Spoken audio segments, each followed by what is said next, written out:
Hello everyone, welcome to our channel. आज की video में हम बात करेंगे एनटीए यूजीसी नेट रिज़ल्ट को लेकर।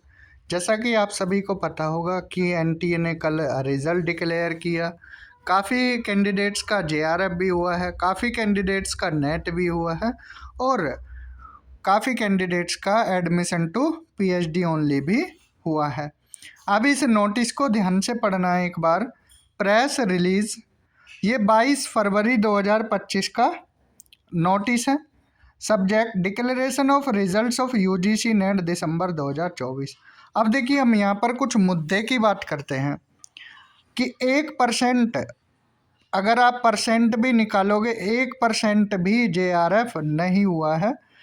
अब देखिए यहाँ पर the UGC NET December 2024 examination was conducted by NTA 485 subject CBT mode में हुआ। ये आप सभी को पता होगा। 9 दिन चला, 16 शिफ्ट में 558 एग्जाम सेंटर।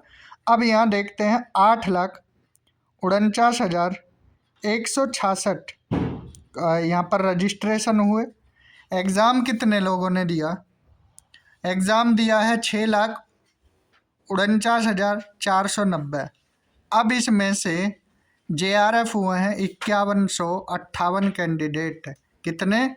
5158। अगर आप परसेंटेज भी निकालोगे तो 1% भी जेआरएफ नहीं हुआ है। तो आप समझ सकते हैं कि अब देखिए, काफ़ी कैंडिडेट्स की फेलोशिप भी टाइम से नहीं आ रही है। अब यहाँ पहले एनएफएससी भी 1500 कैंडिडेट्स की आती थी, वो भी अब घटाकर कम कर दी गई है। एनएफओबीसी की भी बात करें तो एनएफओबीसी में भी पहले 750 के आसपास आती थी, अब वो भी 300 350 और वो भी 6 महीने से लटकी हुई है।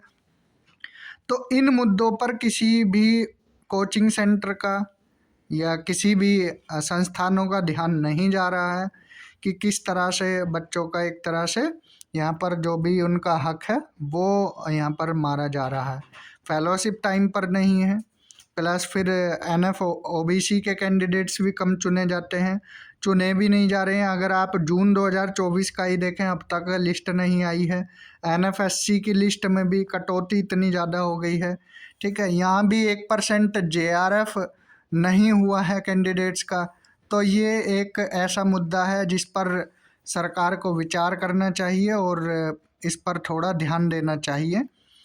कुल कितने कैंडिडेट्स का जेआरएफ है? 5,158। अब इतने कम जेआरएफ लेंगे तो कट ऑफ सीधी सी बात है, इनको वही हाई रखनी पड़ेगी। अब इतनी हाई कट ऑफ गई है सब्जेक्ट्स की 122 क्वेश्चन तक। अब 122 क्वेश्चन कैसे कर पाएगा कोई कैंडिडेट? या तो पूरी तरह से अपने को झोंक दे। ठीक, तो यहाँ पर नेट भी अगर देखें तो नेट भी कितनों का हुआ है? 48,161। ठीक है, जो असिस्टेंट प्रोफेसर और एडमिशन टू पीएचडी के लिए हुए हैं। और candidate qualified for PhD only 1,14,445। ठीक है, बाकी तो इन्होंने लिख रखा है कि 35,000 कैमरे लगाए, जेमर्स लगाए, तो ये कोई मुद्दे की बात नहीं है। तो सरकार को इस पर ध्यान देना चाहिए। अगर परसेंटेज आप निकालने भी बैठोगे तो 1% भी निकल कर नहीं आएगी सीधे तौर पर। ठीक है, तो ये मुद्दा एक सोच का मुद्दा है। और बाकी तो देखिए, कोचिंग वाले अपना कोर्स अभी बेचने में लग गए होंगे। इन मुद्दों पर ध्यान देने की भी ज़रूरत है। सभी अगर एक साथ आएंगे तो यहाँ पर क्या है, इस मुद्दे पर आवाज़ अपनी बुलंद कर सकते हैं। तो इस वीडियो में इतना ही। Thank you, have a good day.